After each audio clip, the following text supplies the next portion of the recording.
ચંચળ ન્યૂઝના વિશેષ વિભાગ સાહિત્ય યાત્રામાં આપ સૌનું હાર્દિક સ્વાગત છે. સંત કવિ ઈશરદાસજી હરિભજન કરતા અને હરિસ્મરણનો ગ્રંથ હરિરસ લખતા હતા. ત્યારે એ એવા તો મગ્ન થઈ ગયા એ ગ્રંથ લખવામાં કે આસપાસની કોઈ જ પરિસ્થિતિનું જાણે એમને ભાન જ નહોતું. એક દિવસ જમવા બેઠા, પ્રેમથી જમી અને ઉઠ્યા. થોડી વાર પછી ઈશરદાસજીના દીકરી જમવા બેઠા અને જમતા જમતા એણે માતાને કહ્યું કે ભોજનમાં આજે રામરસ એટલે કે મીઠું નાખવાનું ભૂલાઈ ગયું છે. એટલે માતાને યાદ આવ્યું કે હા, કદાચ રામરસ ભૂલાઈ ગયો છે. તો દીકરીએ પૂછ્યું કે તો કેમ પિતાજી કંઈ પણ બોલ્યા વિના જમીને ઉઠી ગયા? દીકરીને પછી તો ગમત સૂજી. એમણે માતાને એવો ઈશારો કર્યો કે હવે તો રોજ રામરસ તારે નાખવો જ નહીં. આમ 8-10 મહિના ચાલ્યું. ઈશરદાસજી જમીને ઊભા થઈ જતા પણ ક્યારે કશું બોલતા નહીં. 10 મહિના પછી હરિરસ પૂર્ણ થયો. એમણે પ્રભુને અર્પણ કર્યો અને પછી જમવા બેઠા અને પૂછ્યું કે આજે રસોઈમાં રામરસ ભૂલાઈ ગયો છે? દીકરીએ હસતા હસતા કહ્યું કે પિતાજી 8-10 મહિનાથી રામરસ નહોતો. ત્યારે ઈશરદાસજી જવાબ આપે છે કે હરિરસ પૂર્ણ થયો ને એટલે રામરસ યાદ આવ્યો. કોઈ પણ કલાની આવી મગ્નતા કલાકારને એક નવી જ ઊંચાઈ પ્રદાન કરતી હોય છે. અને આવી કલા અને આવા કલાકારો જે પ્રદેશમાં હોય એ પ્રદેશ ખરેખર સુકનવંતો, ભાગ્યવંતો કહેવાય. કચ્છ માટે એવું કહેવાય કે રણ, ડુંગર ને દરિયો એ કચ્છની ઓળખ. રણની સફેદી, ડુંગરાનો ભૂખરો રંગ અને દરિયાનો નીલો એટલે કે વાદળી રંગ એ કચ્છની ઓળખ છે. એટલે એક બાજુ એમ કહેવાય કે કચ્છને કુદરતે બહુ ઓછા રંગો આપ્યા છે. તો બીજી તરફ એમ કહી શકાય કે સાહિત્ય હોય, સંગીત હોય, નૃત્ય હોય કે ચિત્ર હોય, આ બધી જ કલાઓના સમન્વયથી જે બીજા રંગો પૂરાયા છે એ કચ્છને એક નવી જ રંગીન દુનિયા અર્પણ કરે છે. અને આવા જ સાહિત્ય સર્જકો, આવા જ કલાકારોને બિરદાવવાનો ચંચળ ન્યૂઝનો આ પ્રયાસ ખરેખર સરાહનીય છે. આજે ફરી એક વખત કચ્છના એક એવા જ સાહિત્ય સર્જક વિશે આપણે જાણવા, એમને જાણવા અને એમને ઓળખવા માટે એકત્રિત થયા છીએ. ત્યારે આપણી સાથે આ સ્ટુડિયોમાં 2 સરસ વક્તાઓ પણ ઉપસ્થિત છે. સૌથી પહેલાં હું પરિચય કરાવું કીર્તિભાઈ ખત્રીનો. સ્વાગત છે કીર્તિભાઈ તમારું. મને લાગે છે કે કીર્તિભાઈ ખત્રીનો પરિચય કચ્છના વાચકોને કે કચ્છના દર્શકોને કરાવવાનો જ ન હોય. બહુ ઓછા શબ્દોમાં મારે વાત કરવી હોય તો એવું કહી શકાય કે કચ્છને પૂર્ણપણે જાણનારા, કચ્છને પ્રેમ કરનારા અને સૌથી વિશેષ કચ્છની ચિંતા કરનારાઓમાં કીર્તિભાઈનું નામ અગ્રસ્થાને લઈ શકાય. બહુ જ લાંબી એમની પત્રકારત્વની યાત્રા રહી છે. કચ્છ મિત્રના તંત્રી પદેથી એમણે જે કામ કર્યું એમાં ગ્રામીણ પત્રકારત્વ ક્ષેત્રે એમણે એક નવો જ આયામ ઊભો કર્યો અને ગ્રામીણ પત્રકારત્વને એક નવી જ દિશા આપી. 11 જેટલા પુસ્તકો એમની પાસેથી આપણને મળે છે. અને આજે રજનીકાંતભાઈ સોનીના સાહિત્ય સર્જનની જ્યારે આપણે વાત કરવાના છીએ ત્યારે રજનીકાંતભાઈ સોનીના પત્રકારત્વ વિશે કીર્તિભાઈ વાત કરશે. એમની સાથે બીજા વક્તા તરીકે અજયભાઈ સોની આપણી સાથે ઉપસ્થિત છે. સ્વાગત છે અજયભાઈ તમારું પણ. મૂળ અંજારના અજયભાઈ સોની, એમની ઓળખ આમ તો એક સાહિત્ય સર્જકની, પણ મને લાગે છે કે કોઈ પણ સાહિત્યકારની ઓળખ આપવી હોય તો સૌથી પહેલાં એના શબ્દોથી એની ઓળખ આપવી જોઈએ. એક પુસ્તકની પ્રસ્તાવનામાં અજયભાઈ લખે છે કે ક્યારેક એવું બને કે બધું છોડીને આગળ નીકળી ગયા પછી પાછળ વળીને જોવાઈ જાય અને ચપોચાપ ગોઠવાઈ ગયેલી ક્ષણો સરકવા લાગે. બાળક જેવા મનને સમજાવીને શાંત રખાવ્યું હોય અને ફરી જીદે ચડે. આડા હાથે મુકાઈ ગયેલી વસ્તુની જેમ આખી જિંદગી ફંફસ્યા પછી પણ કશું ન મળે તો ક્યારેક ઓચિંતું કોઈ ખાનું ખુલી જાય અને એવું કશુંક બહાર આવી જાય જેની આપણે કલ્પના પણ ન કરી હોય. ત્યારે એવું લાગે કે શું સાચું, જે જીવીને પાછળ છોડી આવ્યા છીએ એ, પછી અત્યારે નજર સામે છે એ.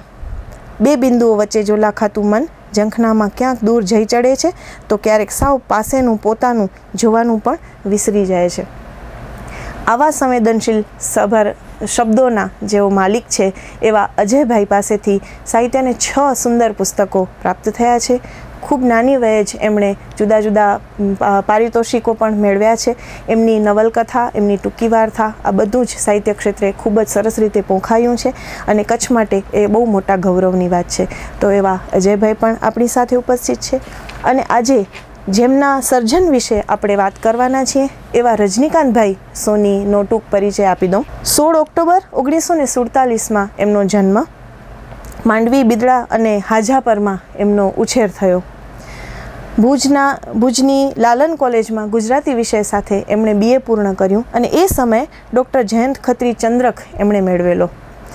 ત્યારબાદ MA પણ પૂર્ણ કરેલું અને સાહિત્યને એટલા બધા પ્રેમથી એમણે ચાહ્યો કે સાહિત્યમાં એ ખૂંપાતા જ ગયા. આ સાથે સાથે એમણે 1966થી લઈ અને 86 સુધી ટ્રેઝરી ઓફિસમાં કામ કર્યું અને 1987થી કચ્છ મિત્રમાં ન્યૂઝ એડિટર તરીકે તેઓ જોડાયા. એટલે એક તરફ સાહિત્ય યાત્રા અને બીજી તરફ પત્રકારત્વ ક્ષેત્રની તેમની યાત્રા સમાંતરે ચાલતી રહી. તેમની રેતમહેલ નવલને 2005નો ગુજરાતી સાહિત્ય પરિષદનો પ્રિયંકાંત પરીખ એવોર્ડ પણ મળેલો. ઘણા બધા પુસ્તકો અને લેખો એમની પાસેથી સાહિત્યને મળ્યા છે. 5/1/2023માં એમણે આપણા બધા વચ્ચેથી વિદાય લીધી.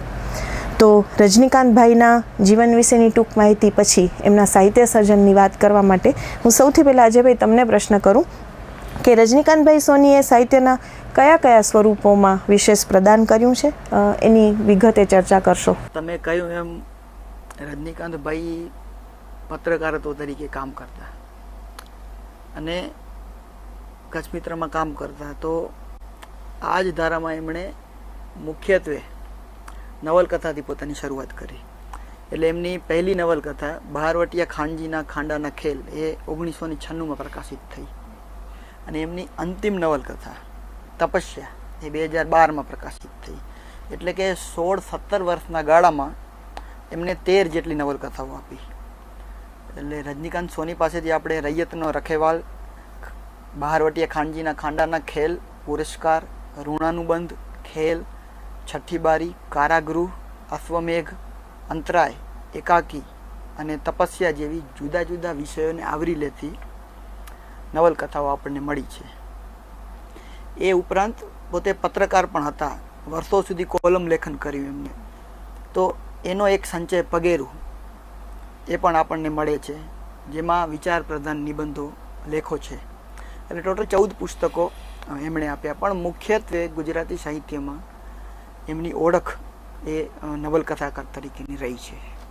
કીર્તિભાઈ, તમને એક પ્રશ્ન કરું કે રજનીકાંતભાઈના સાહિત્ય સર્જનની સાથે સાથે તેમનું પત્રકારત્વ પણ સમાંતરે ચાલ્યું.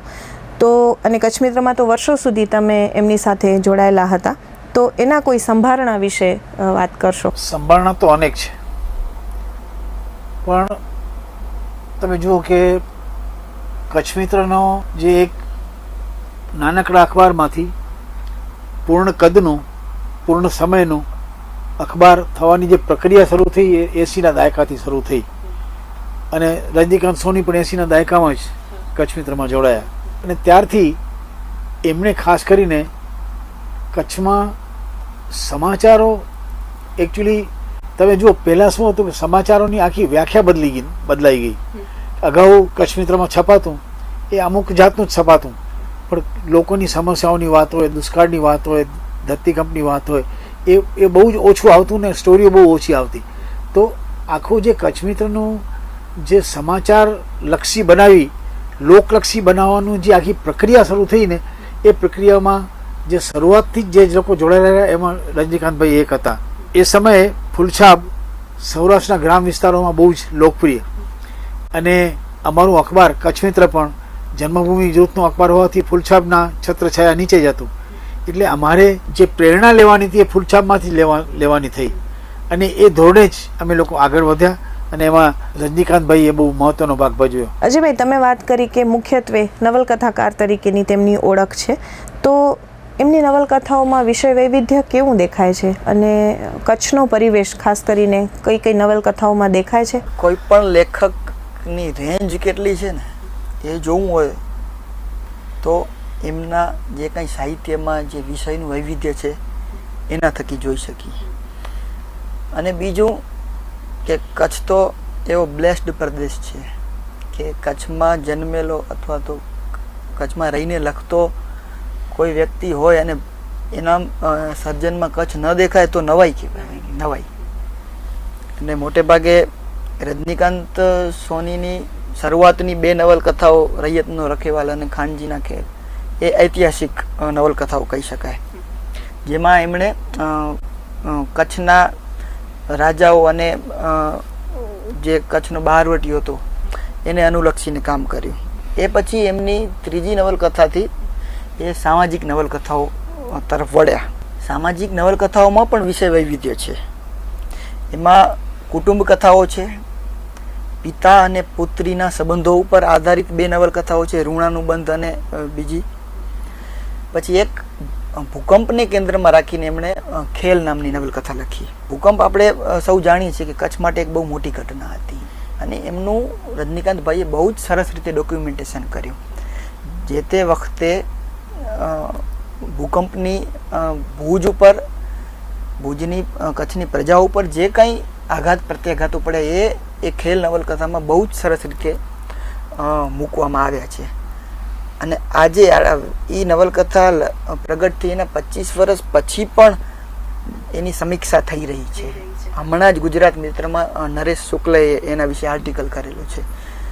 એટલે આજે જ્યારે આપણે કોઈ ઘટના આધારિત કૃતિને જોવી હોય, એનું દસ્તાવેજીકરણ જોવું હોય તો આ નવલકથા સુધી જવું પડે. આટલી સરસ એ નવલકથા છે. તો ભુજને કેન્દ્રમાં રાખીને એમણે બહુ સરસ નવલકથા છઠ્ઠી બારી આપી, જેમાં ભુજ છે, ભુજનું લોકજીવન છે, એમના જુદા જુદા પાસાઓ છે, આ બધું જ રજનીકાંતભાઈએ એક એ નવલકથાની અંદર આપણને મૂકીને બતાવ્યું. તો વૃદ્ધ પુરુષના જે કંઈ જાતિગત પ્રશ્નો છે એને આલેખતી નવલકથા અશ્વમેઘ પણ એમણે લખી. તો આર્યક જેવી નવલકથામાં સંસ્કૃત સાહિત્યના કથાનકને લઈને એમણે કામ પાડ્યું છે. તો રેતમહેલ જેવી નવલકથા, જેમાં સ્ત્રીની, રેતમહેલ જેવી કથામાં સામાજિક કથામાં નારીની જે કંઈ જુદી જુદી છબીઓ પ્રગટી છે એને લઈને એમણે કામ કર્યું છે. અને માત્ર એ છબીઓ આપીને અટકી નથી ગયા, નારી સશક્તિકરણ એના ઉકેલ તરફ પણ એ ગયા છે. એટલે રેતમહેલ આમ રજનીકાંતભાઈની બહુ મહત્વની નવલકથા કહી શકાય. અને તમે બીજો પ્રશ્ન કર્યો કે કચ્છ એમની નવલકથાઓમાં ક્યાં ડોકાય છે, તો એમની ઘણી બધી નવલકથાઓમાં કચ્છ સીધી અથવા આડકતરી રીતે દેખાય છે. અને એમાં એક બહુ મહત્વની વાત છે કે એમણે ઇતિહાસને સાથે રાખી અને નવલકથા લખી છે. ઇતિહાસ સાથે કોઈ પણ જાતના ચેડા કર્યા વિના એને આબાદ રાખીને એમણે પોતાની કલમને ચલાવી છે. આ બહુ મોટી વાત છે. તો 2001માં જે ભૂકંપ થયો એને આધારિત જે ખેલ નવલકથા લખી એ પણ એનું કેન્દ્ર પણ કચ્છ છે. તો છઠ્ઠી બારી જેવી નવલકથા, જેમાં કચ્છનો સ્થાનિક પરિવેશ, અને આમ આ બહુ અઘરું હોય છે કે કોઈ એક નાનકડા પરિવેશને સાથે લઈ અને એક નવલકથાનું સર્જન કરવું. એમાં ઘણું બધું આવતું હોય છે. ભુજની જે સામાજિકતા છે, ભુજની ગલીઓ, લોકોને વેઠવી પડતી મુશ્કેલીઓ અને એમનું એકદમ જીવંત ચિત્ર એમની છઠ્ઠી બારી નવલકથાની અંદર કર્યું છે. અને ભુજની જે ધબકતા ભુજની વાત છે એ છઠ્ઠી બારીમાં આપણને મળે છે. એ જે તે વખતના રીત રિવાજો હોય, સોની ફળિયાની વાત હોય, અને રજનીકાંતભાઈએ પોતે જે કંઈ જીવ્યા અનુભવ્યા એ પણ છઠ્ઠી બારી નવલકથાની અંદર બહુ સરસ રીતે એમણે મૂકી બતાવ્યું છે. અને કોઈ એક સ્થળ કાળને બાથમાં લઈ અને એમણે આખી કથા લખી છે. એટલે છઠ્ઠી બારીને હું જરા વિશિષ્ટ રીતે રજનીભાઈના સર્જનમાં જોઉં છું. એક સંભાળવાની સાથે હું પણ જોડવા માંગીશ કે ખેલ જ્યારે હપ્તાવાર કચ્છ મિત્રમાં છપાતી, મને યાદ છે બહુ કે ધરતીકંપ પછી તરત જ એ નવલકથા પ્રકાશિત થઈ હતી. અને રીતસર અમે ભણતા તો કોલેજથી આવીને રાહ જોતા હોઈએ કે છાપું સાચવીને રાખેલું હોય, પૂરતી સાચવીને રાખેલી હોય, અને હવે ખેલમાં આગળ શું થયું એમ. તો એ બહુ સરસ સંભારણા દરેકના જેમણે નવલકથા વાંચી હશે એમના જોડાયેલા હશે. કીર્તિભાઈ, તમને બીજો પ્રશ્ન કરું કે રજનીકાંતભાઈની સાહિત્યિક કલમ અને પત્રકારત્વ ક્ષેત્રની કલમ બંને ચાલી, સાથે જ ચાલી, તો એમાં તફાવત ક્યાંય દેખાય છે? એમાં એવું છે કે સાહિત્ય અને પત્રકારિત્વ એટલે ઘણી વખત એવું થતું કે સાહિત્યની તમારી જે સૂઝ છે, પછી સમજ છે, અને એને મેં કહ્યું એમ રજનીકાંતભાઈ પત્રકારત્વ તરીકે કામ કરતા અને કચ્છ મિત્રમાં કામ કરતા. તો આ જ ધારામાં એમણે મુખ્યત્વે નવલકથાથી પોતાની શરૂઆત કરી. એટલે એમની પહેલી નવલકથા બહારવટીયા ખાનજીના ખાંડાના ખેલ એ 1996માં પ્રકાશિત થઈ. અને એમની અંતિમ નવલકથા તપસ્યા એ 2012માં પ્રકાશિત થઈ. એટલે કે 16-17 વર્ષના ગાળામાં એમને 13 જેટલી નવલકથાઓ આપી. એટલે રજનીકાંત સોની પાસેથી આપણે રૈયતનો રખેવાલ, બહારવટીયા ખાનજીના ખાંડાના ખેલ, પુરસ્કાર, ઋણાનુબંધ, ખેલ, છઠ્ઠી બારી, કારાગૃહ, અશ્વમેઘ, અંતરાય, એકાકી અને તપસ્યા જેવી જુદા જુદા વિષયોને આવરી લેતી નવલકથાઓ આપણને મળી છે. એ ઉપરાંત પોતે પત્રકાર પણ હતા. વર્ષો સુધી કોલમ લેખન કર્યું એમને. તો એનો એક સંચય પગેરું એ પણ આપણને મળે છે, જેમાં વિચાર પ્રધાન નિબંધો, લેખો છે. એટલે ટોટલ 14 પુસ્તકો એમણે આપ્યા. પણ મુખ્યત્વે ગુજરાતી સાહિત્યમાં એમની ઓળખ એ નવલકથાકાર તરીકેની રહી છે. કીર્તિભાઈ, તમને એક પ્રશ્ન કરું કે રજનીકાંતભાઈના સાહિત્ય સર્જનની સાથે સાથે તેમનું પત્રકારત્વ પણ સમાંતરે ચાલ્યું. તો અને કચ્છ મિત્રમાં તો વર્ષો સુધી તમે એમની સાથે જોડાયેલા હતા. તો એના કોઈ સંભારણા વિશે વાત કરશો? સંભારણા તો અનેક છે, પણ તમે જુઓ કે કચ્છ મિત્રનો જે એક નાનકડા અખબારમાંથી પૂર્ણ કદનું, પૂર્ણ સમયનું અખબાર થવાની જે પ્રક્રિયા શરૂ થઈ એ 80ના દાયકાથી શરૂ થઈ. અને રજનીકાંત સોની પણ 80ના દાયકામાં જ કચ્છ મિત્રમાં જોડાયા. અને ત્યારથી એમણે ખાસ કરીને કચ્છમાં સમાચારો, એકચ્યુઅલી તમે જુઓ પહેલાં શું હતું કે સમાચારોની આખી વ્યાખ્યા બદલાઈ ગઈ. અગાઉ કચ્છ મિત્રમાં છપાતું એ અમુક જાતનું જ છપાતું, પણ લોકોની સમસ્યાઓની વાત હોય, દુષ્કાળની વાત હોય, ધરતીકંપની વાત હોય, એ બહુ જ ઓછું આવતું ને સ્ટોરીઓ બહુ ઓછી આવતી. તો આખું જે કચ્છ મિત્રનું જે સમાચાર લક્ષી બનાવી, લોકલક્ષી બનાવવાનું જે આખી પ્રક્રિયા શરૂ થઈ ને, એ પ્રક્રિયામાં જે શરૂઆતથી જ જે લોકો જોડાયેલા એમાં રજનીકાંતભાઈ એક હતા. એ સમયે ફૂલછાપ સૌરાષ્ટ્રના ગ્રામ વિસ્તારોમાં બહુ જ લોકપ્રિય, અને અમારું અખબાર કચ્છ મિત્ર પણ જન્મભૂમિ જૂથનું અખબાર હોવાથી ફૂલછાપના છત્રછાયા નીચે જ હતું. એટલે અમારે જે પ્રેરણા લેવાની હતી એ ફૂલછાપમાંથી લેવાની થઈ, અને એ ધોરણે જ અમે લોકો આગળ વધ્યા, અને એમાં રજનીકાંતભાઈએ બહુ મહત્વનો ભાગ ભજવ્યો. અજયભાઈ, તમે વાત કરી કે મુખ્યત્વે નવલકથાકાર તરીકેની તેમની ઓળખ છે. તો એમની નવલકથાઓમાં વિષય વૈવિધ્ય કેવું દેખાય છે, અને કચ્છનો પરિવેશ ખાસ કરીને કઈ કઈ નવલકથાઓમાં દેખાય છે? કોઈ પણ લેખકની રેન્જ કેટલી છે ને એ જોવું હોય તો એમના જે કંઈ સાહિત્યમાં જે વિષયનું વૈવિધ્ય છે એના થકી જોઈ શકીએ. અને બીજું કે કચ્છ તો એવો બ્લેસ્ડ પ્રદેશ છે કે કચ્છમાં જન્મેલો અથવા તો કચ્છમાં રહીને લખતો કોઈ વ્યક્તિ હોય અને એના સર્જનમાં કચ્છ ન દેખાય તો નવાઈ કહેવાય, નવાઈ. અને મોટે ભાગે રજનીકાંત સોનીની શરૂઆતની 2 નવલકથાઓ, રૈયતનો રખેવાલ અને ખાનજીના ખેલ, એ ઐતિહાસિક નવલકથાઓ કહી શકાય, જેમાં એમણે કચ્છના રાજાઓ અને જે કચ્છનો બહારવટીયો હતો એને અનુલક્ષીને કામ કર્યું. એ પછી એમની 3જી નવલકથાથી એ સામાજિક નવલકથાઓ તરફ વળ્યા. સામાજિક નવલકથાઓમાં પણ વિષય વૈવિધ્ય છે. એમાં કુટુંબ કથાઓ છે, પિતા અને પુત્રીના સંબંધો ઉપર આધારિત 2 નવલકથાઓ છે, ઋણાનુબંધ અને બીજી. પછી એક ભૂકંપને કેન્દ્રમાં રાખીને એમણે ખેલ નામની નવલકથા લખી. ભૂકંપ આપણે સૌ જાણીએ છીએ કે કચ્છ માટે એક બહુ મોટી ઘટના હતી, અને એમનું રજનીકાંતભાઈએ બહુ જ સરસ રીતે ડોક્યુમેન્ટેશન કર્યું.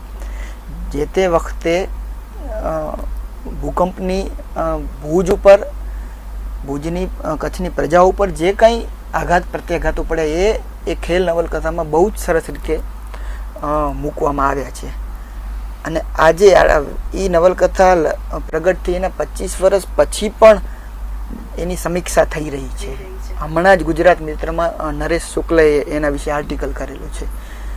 એટલે આજે જ્યારે આપણે કોઈ ઘટના આધારિત કૃતિને જોવી હોય, એનું દસ્તાવેજીકરણ જોવું હોય તો આ નવલકથા સુધી જવું પડે. આટલી સરસ એ નવલકથા છે. તો ભુજને કેન્દ્રમાં રાખીને એમણે બહુ સરસ નવલકથા છઠ્ઠી બારી આપી, જેમાં ભુજ છે, ભુજનું લોકજીવન છે, એમના જુદા જુદા પાસાઓ છે, આ બધું જ રજનીકાંતભાઈએ એક એ નવલકથાની અંદર આપણને મૂકીને બતાવ્યું. તો વૃદ્ધ પુરુષના જે કંઈ જાતિગત પ્રશ્નો છે એને આલેખતી નવલકથા અશ્વમેઘ પણ એમણે લખી. તો આર્યક જેવી નવલકથામાં સંસ્કૃત સાહિત્યના કથાનકને લઈને એમણે કામ પાડ્યું છે. તો રેતમહેલ જેવી નવલકથા જેમાં સ્ત્રીની રેતમહેલ જેવી કથામાં સામાજિક કથામાં નારીની જે કંઈ જુદી જુદી છબીઓ પ્રગટી છે એને લઈને એમણે કામ કર્યું છે. અને માત્ર એ છબીઓ આપીને અટકી નથી ગયા, નારી સશક્તિકરણ એના ઉકેલ તરફ પણ એ ગયા છે. એટલે રેતમહેલ આમ રજનીકાંતભાઈની બહુ મહત્વની નવલકથા કહી શકાય. અને તમે બીજો પ્રશ્ન કર્યો કે કચ્છ એમની નવલકથાઓમાં ક્યાં ડોકાય છે, તો એમની ઘણી બધી નવલકથાઓમાં કચ્છ સીધી અથવા આડકતરી રીતે દેખાય છે. અને એમાં એક બહુ મહત્વની વાત છે કે એમણે ઇતિહાસને સાથે રાખી અને નવલકથા લખી છે. ઇતિહાસ સાથે કોઈ પણ જાતના ચેડા કર્યા વિના એને આબાદ રાખીને એમણે પોતાની કલમને ચલાવી છે. આ બહુ મોટી વાત છે. તો 2001માં જે ભૂકંપ થયો એને આધારિત જે ખેલ નવલકથા લખી એ પણ એનું કેન્દ્ર પણ કચ્છ છે. તો છઠ્ઠી બારી જેવી નવલકથા જેમાં કચ્છનો સ્થાનિક પરિવેશ, અને આમ આ બહુ અઘરું હોય છે કે કોઈ એક નાનકડા પરિવેશને સાથે લઈ અને એક નવલકથાનું સર્જન કરવું. એમાં ઘણું બધું આવતું હોય છે. ભુજની જે સામાજિકતા છે, ભુજની ગલીઓ, લોકોને વેઠવી પડતી મુશ્કેલીઓ અને એમનું એકદમ જીવંત ચિત્ર એમની છઠ્ઠી બારી નવલકથાની અંદર કર્યું છે. અને ભુજની જે ધબકતા ભુજની વાત છે એ છઠ્ઠી બારીમાં આપણને મળે છે. એ જે તે વખતના રીત રિવાજો હોય, સોની ફળિયાની વાત હોય, અને રજનીકાંતભાઈએ પોતે જે કંઈ જીવ્યા અનુભવ્યા એ પણ છઠ્ઠી બારી નવલકથાની અંદર બહુ સરસ રીતે એમણે મૂકી બતાવ્યું છે. અને કોઈ એક સ્થળ કાળને બાથમાં લઈ અને એમણે આખી કથા લખી છે. એટલે છઠ્ઠી બારીને હું જરા વિશિષ્ટ રીતે રજનીભાઈના સર્જનમાં જોઉં છું. એક સંભારણું આની સાથે હું પણ જોડવા માંગીશ કે ખેલ જ્યારે હપ્તાવાર કચ્છ મિત્રમાં છપાતી, મને યાદ છે બહુ કે ધરતીકંપ પછી તરત જ એ નવલકથા પ્રકાશિત થઈ હતી. અને રીતસર અમે ભણતા તો કોલેજથી આવીને રાહ જોતા હોઈએ કે છાપું સાચવીને રાખેલું હોય, પૂરતી સાચવીને રાખેલી હોય, અને હવે ખેલમાં આગળ શું થયું એમ. તો એ બહુ સરસ સંભારણા દરેકના જેમણે નવલકથા વાંચી હશે એમના જોડાયેલા હશે. કીર્તિભાઈ, તમને બીજો પ્રશ્ન કરું કે રજનીકાંતભાઈની સાહિત્યિક કલમ અને પત્રકારત્વ ક્ષેત્રની કલમ બંને ચાલી, સાથે જ ચાલી, તો એમાં તફાવત ક્યાંય દેખાય છે? એમાં એવું છે કે સાહિત્ય અને પત્રકારિત્વ એટલે ઘણી વખત એવું થતું કે સાહિત્યની તમારી જે સૂઝ છે, પછી સમજ છે, અને એને કારણે તમારી જે ભાષાનું જે વૈવિધ્ય તમારી પાસે આવે છે એ ઘણી વખત સમાચારના હેડિંગમાં અગર તો કોઈ હ્યુમન સ્ટોરી હોય એ હ્યુમન સ્ટોરીના વર્ણનોમાં દેખાતી હોય. અને એ રજનીકાંતભાઈની જો એ ન્યૂઝ એડિટર હતા, એટલે ન્યૂઝ એડિટર એટલે પોતે લખવાનું જેવું નહીં, પણ બીજા લોકોએ જે મોકલાવી એ સુધારવાનું પણ હોય. એટલે ઘણી વખત એવું થતું કોઈક એવી સ્ટોરી આવતી એની આખી રિરાઇટ કરીને લખતા, અને એ પછી જે રજૂ થતી એ એવી સચોટ રીતે થતી કે લોકોને આમ બેસી જતી. અને પછી જે તંત્રીને પત્રમાં પત્રો બી આવતા કે આ સ્ટોરી તો બહુ ગજબની સ્ટોરી હતી એમ. એવા તો કેટલાય દાખલા છે મને યાદ આવે છે. ખાસ કરીને દુષ્કાળ વખતના, ધરતીકંપ પછીના જે હ્યુમન સ્ટોરીઝ, એમાં રજનીકાંતભાઈએ જે મહારત હતું એ ખરેખર આપણે સલામ મારવું પડે. જે ભાઈ તમે વાત કરી કે ઘણી બધી નવલકથાઓ, તમે નવલકથાઓ વિશે પણ વિગતે વાત કરી, એમાંથી અલગ તરી આવતી હોય એવી કોઈ નવલકથા ખરી, અને શા માટે? આમ એવું કહેવાય છે કે કોઈ પણ લેખક એણે ભલે ઘણું બધું લખ્યું હોય, 50, 100, 200 પુસ્તકો પણ ધારો કે લખ્યા હોય, પણ કાળ સામે 5 થી વધુ કૃતિઓ ક્યારેય પણ નથી ટકતી કોઈ પણ લેખકની. આ 5 તો મેક્સિમમ આંકડો આવી ગયો. એ કામ ટકાવવાનું કાળ કરે છે, આપણે નહીં. એ બાકી જ્યારે હવે રજનીકાંત સોનીના એમની કથાઓની વાત કરું, આમ કોઈ એક કૃતિ ઉપર આંગળી મૂકીને કહું કે આ વિશિષ્ટ છે એ તો છે જ, એવી 1-2 કૃતિઓ તો છે જ, પણ એ ઉપરાંત પણ એમની દરેક નવલકથાઓમાં અમુક પ્રકારની વિશિષ્ટતાઓ છે. એટલે એ પણ મારે આ માધ્યમથી વાતને નોંધવી પડે કે દરેક કૃતિની અંદર થોડી થોડી વિશિષ્ટતાઓ છે. પણ જો ધારો કે મારે નામ જ આપવા હોય કૃતિના, તો હું 2 કૃતિઓને લઉં. એક રેતમહેલ અને બીજી છઠ્ઠી બારી. રેતમહેલને તો ગુજરાતી સાહિત્ય પરિષદનું જે તે વર્ષનું ઇનામ પણ મળેલું, એટલે એ કચ્છની સીમા ઓળંગીને ગુજરાતમાં પણ ખૂબ જાણીતી થયેલી. અને એમાં જે સ્ત્રી મનની વાત મુકાયેલી એ બહુ જ મહત્વની હતી. બે સ્ત્રીઓને પેરેલલ, એક સ્વભાવથી દુઃખ વેઠી રહી છે અને એક અભાવથી દુઃખ વેઠી રહી છે. અને માત્ર એ પીડાનું આલેખન નથી, સ્ત્રી પાત્રની અંદર એ એટલા બધા ઊંડા ઉતરી ગયા છે. અને એમના સ્ત્રી પાત્રોની બહુ વિશિષ્ટતા પણ રહી છે રજનીકાંતભાઈની. અને ખાસ તો કૌટુંબિક વાતાવરણ રજનીકાંતભાઈની નવલકથાઓમાં જે ડોકાણું છે એ અદ્ભુત છે. એમની આપણે કદાચ એમ માની શકીએ કે એ પોતે એમનો ઉછેર એવા વાતાવરણમાંથી થયો હશે, એટલા માટે કદાચ એમની કથાઓમાં આ બધું બહુ સરળતાથી આવ્યું છે. એટલે મારે રેતમહેલને જરા વિશિષ્ટ કૃતિ એમની ગણવી પડે. અને બીજી છઠ્ઠી બારી. હું છઠ્ઠી બારીને એ અર્થમાં એક પ્રદેશને ઉજાગર કરતી કૃતિ કહું છું, કેમ કે કચ્છના રણ પ્રદેશ કે દરિયાની કથાઓ એ તો આપણી પાસે છે જ, પણ કચ્છનો જે શહેરી અથવા તો જે આપણી લોક સંસ્કૃતિ છે, આપણું ગામ છે, ભુજ છે, એનો પણ એક પરિવેશ છે, એનો એક સ્થાનિક પરિવેશ છે. આ લગભગ છઠ્ઠી બારીમાં પહેલી વાર આવ્યો છે. એટલે એ અર્થમાં મને આ બહુ વિશિષ્ટ નવલકથા લાગે છે. તમે નામ જ જુઓ, છઠ્ઠી બારી. આપણે 4 નાકા અને છઠ્ઠી બારી એ એકદમ લોક જીભે ચડી ગયેલું છે. અને રજનીકાંતભાઈ એમાં બહુ જ સરસ રીતે ભુજને ધબકતું રાખ્યું છે. આજે પણ તમે જે જૂના ભુજને જોવું હોય કે કેવું હતું, તો એના માટે આ નવલકથામાંથી પસાર થવું પડે. એટલે એ અર્થમાં આંચલિક નવલકથાઓ જે હોય ને, એની જે વ્યાખ્યા આપણે બાંધીએ ને, એમાં છઠ્ઠી બારીને આપણે મૂકવી પડે. એટલું સરસ એમનું કામ છે. અને ખાસ તો પાત્રાલેખનની દ્રષ્ટિએ પણ રેતમહેલ નવલકથા બહુ વિશિષ્ટ છે. આ બે નવલકથાઓને હું જરા જુદી તારું. જેમ પત્રકાર રજનીકાંત સોનીની વાત કરી એ રીતે નવલકથાકાર રજનીકાંત સોનીની વિશેષતાઓની કોઈ વાત કરશો અજયભાઈ? એમની એટલે ઘણી બધી વિશેષતાઓ છે. એમની નવલકથાઓમાંથી પસાર થતાં મને જે 2-3 વિશેષતાઓ લાગી છે એ કહું તમને. અને સૌથી મોટી વિશેષતા તો એ લાગી છે કે પોતે પત્રકાર હતા અને એમની મોટાભાગની નવલકથાઓ કચ્છ મિત્રમાં ધારાવાહિક રૂપે પ્રકાશિત થઈ છે. એનો એક લાભ એ મળ્યો છે કે નવલકથાઓ અઘરી દુર્બોધ નથી બની.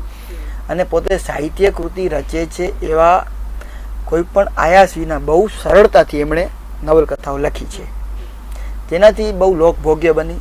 અને સાથોસાથ સાહિત્યનું તત્વ તો જળવાયું જ છે એની અંદર, પણ લેખન પદ્ધતિ એ સરળ રહી છે. આ સરળ લેખન પદ્ધતિના કારણે એ જન સામાન્ય સુધી પહોંચી છે એમની કૃતિઓ. આ એમની એક વિશિષ્ટતા કહી શકાય. અને બીજું કે એમની કથાના પાત્રો છે ને, એ એકદમ સાચુકલા, જીવન સાથે જોડાયેલા, કોઈ બૌદ્ધિક નહીં. એટલે આમ આપણે એમ જ લાગે કે આવા પાત્રોને તો હું પણ મળ્યો છું, આપણી આસપાસ પણ છે. અને આ વિશિષ્ટતાનું કારણ મને એ વિચારતા એમ લાગે છે કે પોતે પત્રકાર હતા, જીવન સાથે એમનો સીધો સંપર્ક હતો. એના કારણે એમને એવા જ પાત્રો મળ્યા કે જે લાઈવ છે, જમીનમાંથી ઉગી નીકળેલા છે, કોઈ આમ બહારથી રોપેલા નથી. એટલે આવા પાત્રોનું એમણે સર્જન કર્યું છે. આ એમની વિશિષ્ટતા છે. અને એ ઉપરાંત રજનીકાંત સોનીના નવલકથામાં જ્યાં જેટલા સ્ત્રી પાત્રો આવે છે, એમણે બહુ આદરથી ટ્રીટ કરેલા છે. આ એમની એક વિશિષ્ટતા છે. રેતમહેલમાં તો ઘણા બધા સ્ત્રી પાત્રો એવા છે કે જેને વિશિષ્ટ કહી શકાય. અને અગાઉ કહ્યું એમ એમની જે નવલકથાઓમાં કચ્છ ડોકાય છે, આ પણ એક વિશિષ્ટતા છે. એમણે ભૂકંપ આવ્યો તો એ બેસી નથી રહ્યા, પત્રકાર તરીકેનું કામ તો કર્યું જ એમણે, પણ સાથોસાથ એમણે ખેલ નવલકથા લખીને સાહિત્યકાર તરીકે પણ પોતાનું ઋણ અદા કર્યું. તો છઠ્ઠી બારી નવલકથા લખી અને એમને પોતાનો ભુજ પ્રેમ, વતન પ્રેમ આ પ્રદર્શિત કર્યો. એટલે આ બધી જ વિશિષ્ટતાઓ રજનીકાંત સોનીની આપણે એ નવલકથાકાર તરીકે આપણે આ બધી વિશિષ્ટતાઓને મૂકી શકીએ. અંતિમ પ્રશ્ન કીર્તિભાઈ તમને પૂછો કે પત્રકાર તરીકે રજનીકાંત સોનીએ તો સરસ રીતે કામગીરી બજાવી, એ સાથે સાહિત્યિક કોલમ પણ એમની ચાલતી રહી, પણ મને યાદ છે ત્યાં સુધી 2 કોલમ પણ એમની જુદા જુદા સમયે પ્રકાશિત થઈ હતી કચ્છ મિત્રમાં. તો એ 2 કટાર વિશે પણ થોડી વાત કરશો? એમાં એક તો ગ્રંથ સમીપે હતી. એમાં મોટા ભાગના તો જે ગ્રંથો જે પુસ્તકો જે આવતા એના વિવેચનો લખતા, અને એમાં જે ખરેખર વિવેચન કરવા જેવું લોકો હોય એનું વિગતવાર પણ વિવેચન કરતા. અને બીજું જે હતું ને એ પગેરું હતું, અને એ જે પગેરું કટાર હતી ને એ મહત્વની હતી, કારણ કે એમાં સાંપ્રત બનાવો એના ઉપર કોમેન્ટ્સ સાથે લખવાનું હતું. એટલે ઘણી વખત શું થતું કે સ્થાનિકે કોઈ બનાવ બન્યો હોય એના વિશે જ્યારે કોમેન્ટ્સ કરી હોય, કોઈકને સારું લાગે, કોઈને માઠું લાગે, એટલે એવા પ્રશ્નો પણ થતા ખરા ઘણી વખત કે માણસો પછી આવી જાય ઓફિસે આવી જાય, અહીં કરું ક્યાં, અહીં ક્યાં. પણ એમની જે પગેરું પણ જે કટાર હતી ને એ ખરેખર આમ સાચા અર્થમાં સ્થાનિક પ્રશ્નોને જોડતી અને પ્રશ્નો ચર્ચતી કટાર હતી. અને ઘણી વખત મને એમ થતું હોય છે કે એમની ખોટ આજે પણ આપણે ક્યાંક ને ક્યાંક ચાલે છે એવું લાગે છે. કોઈ પણ સર્જક છે એ આખરે તો પોતાના શબ્દોથી જીવંત રહેતો હોય છે. આજે રજનીકાંત સોની ભલે આપણી વચ્ચે નથી, પણ એમણે પત્રકારત્વ ક્ષેત્રે જે કાર્ય કર્યું અને સાહિત્યને જે અઢળક આપ્યું એનાથી આજે પણ આપણે, આજે તો શું પણ ભવિષ્યમાં પણ વર્ષો સુધી આપણે એમને યાદ રાખશું.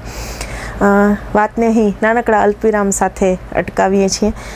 આપ બંને પોતાનો કિંમતી સમય આપી અને આટલી સરસ વાતોની વહેંચણી સરસ રીતે કરી અને દર્શકો સુધી પહોંચાડી એ બદલ આપ બંનેનો ફરીથી ખૂબ ખૂબ આભાર. કચ્છના આવા જ ઉમદા સર્જકોની વાત, એમના વિચારો, એમની માહિતી અને કચ્છ પ્રત્યેનો એમનો પ્રેમ, એવા નવા સર્જકોની ઓળખ સાથે ફરી મળતા રહીશું. ત્યાં સુધી પૂજા કશ્યપના નમસ્કાર.